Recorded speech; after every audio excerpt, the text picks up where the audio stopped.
Hello, my friends. Hi, it's Miss Lacey. I'm not wearing a mask because I'm in my home. Today, I have a story about homes.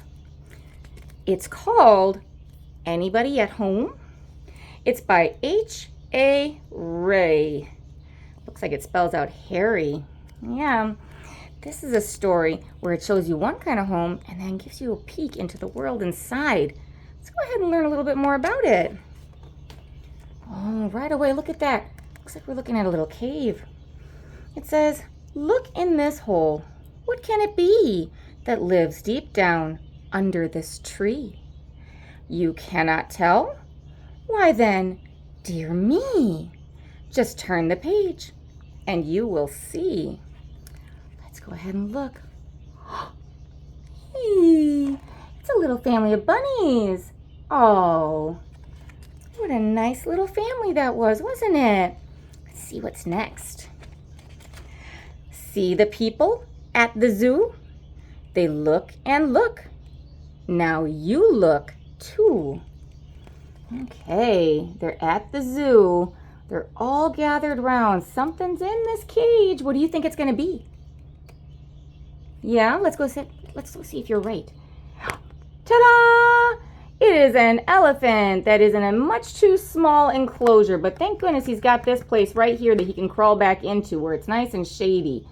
So, yeah, in real life, we wouldn't have enclosures like this, and certainly not ones where we could reach out and touch the elephant.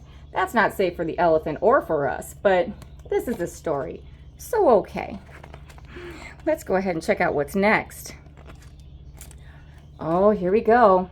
This is a hive, a funny house. What's inside? Is it a mouse? Is it a mouse? No. Don't go too near. Just stand away. Something comes out. What does it say? Okay, what's in this hive? Yeah, you're right. Bzzz.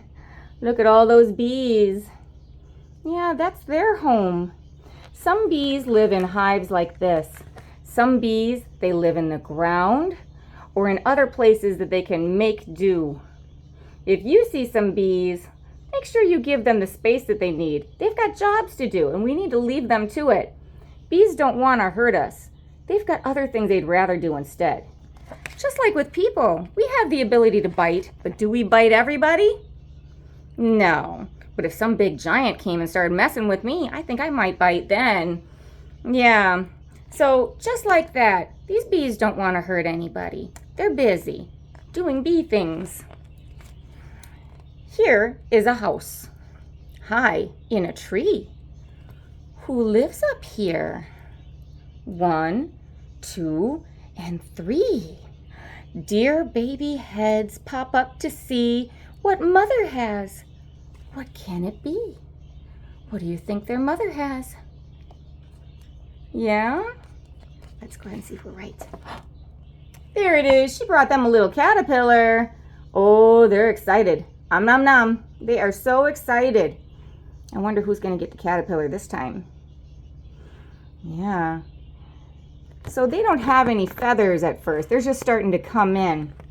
Usually at this stage, the mommy bird or the daddy bird will chew up whatever food it is that they're bringing, and then they'll spit it out just a little bit at a time so everybody gets a little bit of food. But as they get bigger, they can start handling more things without having to have it chewed up first.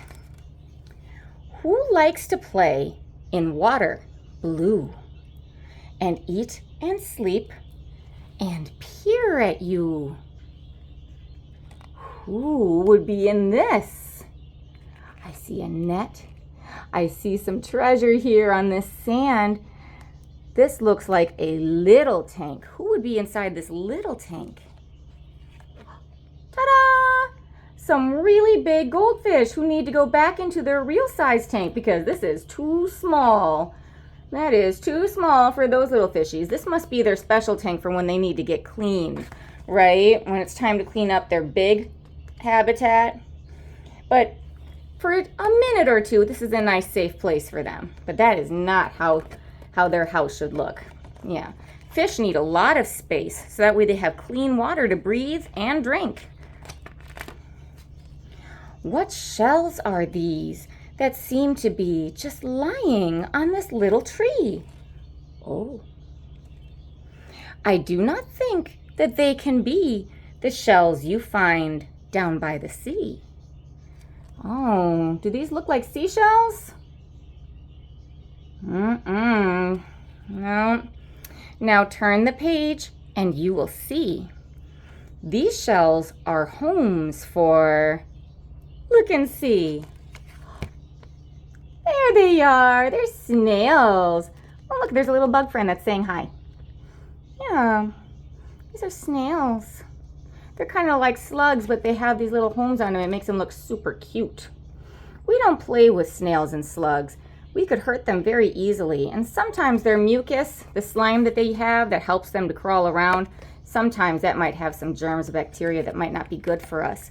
So it's best to just leave them alone. If you see one that's not where it belongs, help it to maybe climb onto a leaf so you can move it someplace gently. We don't want to just pick them up because that's very startling for them. We have to remember, we are giants. So let's be gentle giants. 2 houses here. And do you know who lives inside until they grow? If you do know, please tell me too. I'm listening. Who lives there? Just turn the page and show me who. Ta-da! Look at these beautiful butterflies coming out of their chrysalises. Yeah, butterflies and moths, they like to build these little houses around themselves, and then they break their bodies down into goo and reform themselves into a whole new kind of creature. Yeah, they used to be all wiggly and scrunchy, and now they're all colorful and bright with these big wings to help them fly around. When they were caterpillars, they had mouths that could chew, chew, chew. But butterflies and moths, they usually don't have those kinds of mouths anymore. Usually they have a tongue, and they can use that just like bees do to go to flowers and drink up the nectar. Oh, well, this looks familiar, doesn't it? Here in this house lives something you know that likes to go and go and go. It will take you too, just everywhere. Now turn the page, see what is in there. All right, let's look at this picture for the clues. Okay, we see some people, but is this a people house? Look here. We see some gas tanks. And here's this thing with the hose here. It's ready to fill something up. Let's see what's inside here. Oh, it's a car. That's a fancy car too. Look at that, taking up all that space. Yep, the car, that's what needs that gasoline. Here is a house that's much too big for dog or cat or cow or pig. Yes, much too big for you or me. What's in it? Look inside and see. Okay, so we knew that there was a special place for this car, so it can't be that. Here we are. This is a place for something even bigger than that. What could be in there? Let's look inside. A plane! Yeah, it's an airplane hangar. That's where they go. That gives them a nice safe place so they can get gassed up and fixed and all ready to go again. Even planes need their own little house. This house was made for 3, you see, all just alike. What can they be? The little man says stop or go and waves his flag and tells them so. Now, do you know what lives in here and comes out when the lines are clear? It's got a special sign that says danger, keep out. What do we have here? Yeah, railroad tracks, right? There we go. for the trains. That must be their station. Yeah, that one's puffing up all of this smoke. Looks like some coal maybe. Yeah, this book is kind of old. So some of the things in here, they used to be a lot smellier and have a harder time going from place to place without burning things up. Now we have much cleaner trains. This little house is shut so tight. Open it up. Because there might, oh look, there's a little Wayne Bissy right there, sleeping outside. Ta-da! Be a boy or a girl like you. Oh, do you see what's in their hands? A toy elephant. I think maybe they were playing games of pretend while they're in their little playhouse. This is a little playhouse, something in their back garden for them to be able to play in. It's not their real house, but it's fun to play pretend, isn't it? Yeah. Well, that's the end of this story. Did you like it? I did too. On the back, we've got all of the different types of houses that they were exploring, all the things that they were thinking of and places where all these different things live. Yeah. Well, that was a very nice story. Miss Lacey's going to bring this into the classroom later on, so if you guys want to look at it again, you can. All right. Well, thank you so much for being such great listeners. That's the end of this one. I'll see you guys again next time, okay? Mwah, mwah, mwah. Bye-bye.